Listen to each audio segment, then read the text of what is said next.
Hi, I'm Darin with HVAC Technician with Thornton & Grooms. Here today to talk to you about the drain lines on your AC.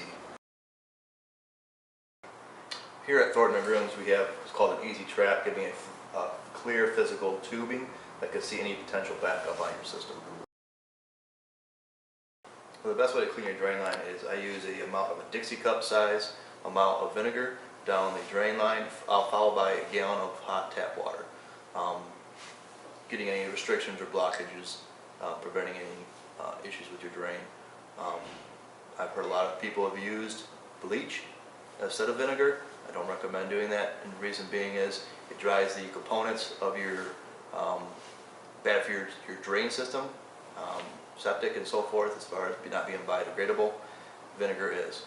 So that's why I recommend vinegar usage in the hot water, and every month, month and a half in season, when the AC is used a lot, preventing those failures. And again, thanks for tuning in.